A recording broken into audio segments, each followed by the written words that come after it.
Welcome to the deep dive. Today we're diving into what might be the single biggest fight for survival happening in modern infrastructure. We're talking about the huge transformation of the telecommunications industry. And look, we're not just talking about another 5G speed boost or something like that. No, this is way more fundamental. It's an architectural pivot, really, where the traditional telco, the communication service provider you're familiar with, is trying desperately almost to evolve to become a nimble, software-driven technology company, what people are calling a techco. So our mission today is to unpack what's driving this massive shift. We're going to look at the convergence of AI, really aggressive automation and advanced networking. How are providers planning to shed this huge weight of legacy systems, not just to survive, but to unlock completely new revenue streams, streams that might actually let them compete with the big tech giants. Yeah, and to really frame this transition, we should probably start with the toolkit they need. It's what we're calling Advanced Network Services, or ANS. These services, well, they're what enable that Techco future you mentioned. Think next-generation networks using cutting-edge tech for better performance, more automation, and crucially, better security. So this includes things like managed services, SD-WAN, that's software-defined wide area networks. Basically lets companies manage their whole network through software. And SaaS, Secure Access Service Edge, which kind of bundles security right into cloud connectivity.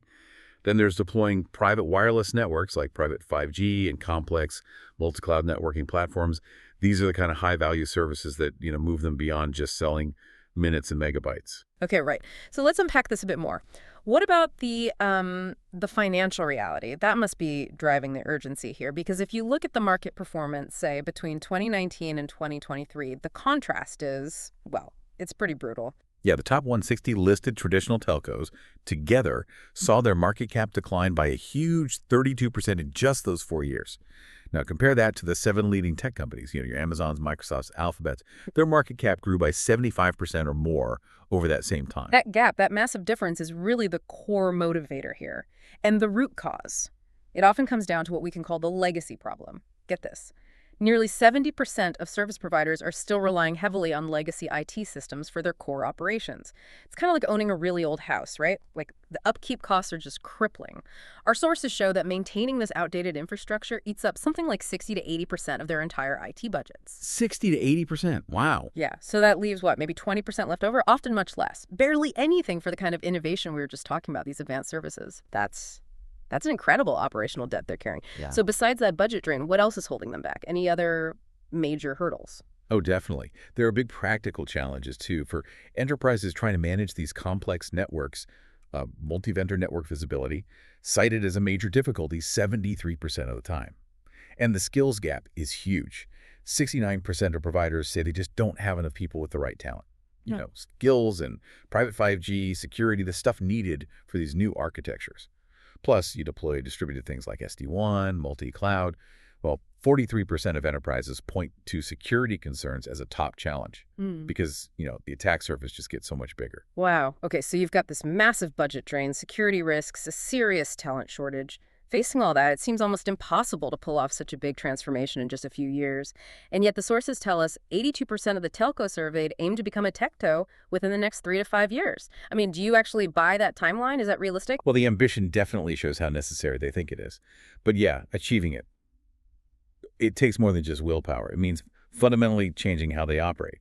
Look, if they can't afford to hire thousands of new specialized engineers to handle both modernization and keep the old systems running, they need a co-pilot, basically. And that's why this massive infusion of AI we're seeing is probably the second absolutely crucial piece of the strategy. Okay. So the answer to the legacy budget problem is sort of outsourcing the heavy lifting, the management to AI. Precisely. Or maybe augmenting their teams with AI. The role of generative AI, Gen AI, and also agentic AI is just foundational here. These are enabling a real paradigm shift towards, well, truly autonomous networks. We're moving beyond systems that just react when an alarm goes off to systems that are actually proactive, predictive even. So this kind of advanced AI can handle things like policy-driven incident remediation, fix things based on rules, proactive fault detection, spotting problems before customers notice anything's wrong, assisted troubleshooting and helping the human engineers solve problems faster, and even capacity planning. We're already seeing companies like Cognizant integrating Gen AI into their operations platforms partnering with big players like Cisco to deliver these kinds of sophisticated solutions. Right. And this is where it gets really interesting, I think, how these systems move us towards what the industry calls autonomous networks level 4. The truly self-managing network. Can you give us a concrete example? Like, what's the actual performance gain look like? Yeah, okay, there's a perfect example from one Tier 1 mobile network operator. Yeah. They deployed an AML alarm monitoring application, trained it on all their historical data, and it basically categorized all incoming alarms into important, standard, or just ignore. Mm. Now, by having their technical staff focus only on that 20% of alarms classified as important, they found they could address 70 to 80% of their actual network issues. Think about that. That's not just saving time. It's dramatically better service quality and using fewer human resources to do it. That's a great example. And another one from Orange. They used an AI-driven optimization project specifically for their radio access network, the NAN. By using AI to evaluate and predict performance, capacity constraints, they managed to optimize their capital investment by 6 to 8%. While keeping service quality high. Exactly. While maintaining service quality. And they even reduced their carbon footprint because the AI helped allocate resources more intelligently. But, you can't just layer smart systems on top of messy data. None of this advanced AI stuff can really scale if you haven't solved the data silo problem first. Everyone's data is locked up in different places. That's why these unified data frameworks are so critical. The telcos that have actually implemented these unified frameworks, they're almost 3 times more likely to have live deployments of automation and AI running. It just proves that fixing the data foundation, getting it all accessible and usable, is like the non-negotiable first step for any advanced intelligence. Okay, yeah, that makes sense. And speaking of quantifiable results, let's look at automation that delivers value almost immediately, something tangible on the ground. Let's talk about zero-touch provisioning, or ZTP. Right, ZTP, it's pretty much exactly what it sounds like. It's the process that automatically sets up network devices. Could be a new Wi-Fi access point in an office, could be a complex software cluster in a 5G core, and it does it without needing an engineer to physically touch the device or manually type in configurations. And the benefits, the quantified benefits, are just, well, astounding. Studies looking at ZTP have shown savings in installation time of over 95%, depending on the type of Well, device. 95%. Over 95%. So, yeah, that means almost instant deployment compared to a manual process that used to take hours of, highly paid technical staff time. That time reduction alone is massive, but the value goes beyond just speed, right? And this is why it matters to you listening, trying to understand these industry trends. By avoiding that manual intervention, they avoid sending a technician out to a site, what they call truck rolls. Yeah. And eliminating that travel, that technical employee travel, directly reduces a telco's Scope 3 emissions, specifically the ones related to business travel and logistics, their carbon footprint. So ZTP is kind of a win-win. Good for the operating expense budget and good for their decarbonization goals, too. Absolutely, and we see this automation being applied even in really complex scenarios. Take Red Hat's OpenShift ZTP solutions, used for 5G and edge deployments.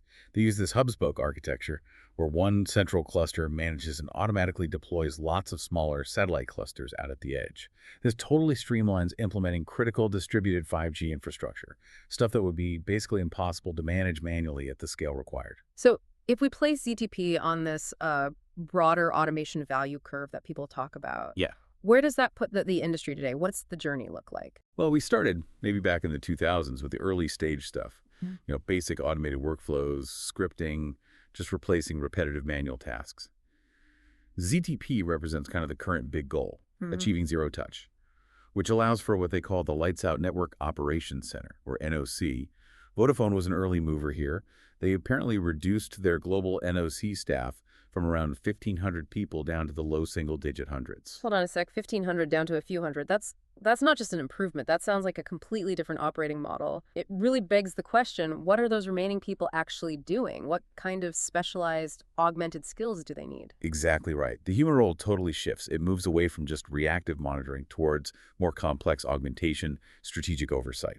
And that points to the future goal. Hyper-automation. This is where you use AI and deep learning to mimic human decision-making, but for really complex network problems. It augments those specialized employees, freeing them up from the weeds to focus on truly strategic work, like designing future services. That focus on augmentation, on intelligence, That brings us neatly to the future trends that are likely to define the next phase, because it seems like networks aren't just communication backbones anymore. They're evolving into something more, like intelligent, multi-purpose, cross-industry platforms. Yeah, that's a good way to put it. There are probably four key areas defining this future platform concept. First, circling back to what we discussed, is agentic AI. These aren't just smart systems, they're autonomous, goal-driven software agents. They can actively orchestrate, provision infrastructure, spin up services on demand, basically creating self-optimizing networks, and potentially entirely new AI marketplaces built on network capabilities. Second, and this one sounds a bit sci-fi, is integrated sensing and communication, ISAC. This merges the connectivity function with sensing capabilities. Imagine the mobile infrastructure itself, the cell towers, the base stations acting like a distributed radar or mapping platform. It could be used for motion detection or environmental monitoring. The network itself becomes a sensor of the physical world. Wow.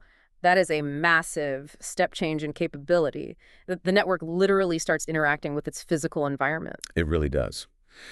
Third, we have optical and wireless innovations. The big push here is moving towards an all-photonic network architecture, using light signals end-to-end. This promises to dramatically reduce latency, cut energy usage, and it also supports that hyper-distributed compute model people call data-centric infrastructure. And then finally, maybe a bit further out on the horizon, is quantum computing. Still early days, of course, but quantum algorithms are being explored. They could potentially solve these incredibly complex, computationally intensive network optimization problems that even today's supercomputers struggle with. Things like optimizing traffic engineering across a vast network or managing radio spectrum much more efficiently. Okay, so to achieve any of this future state, whether it's agentic AI managing things or ISX sensing the environment, the sources seem really clear on one thing. Telcos absolutely must embrace openness and collaboration.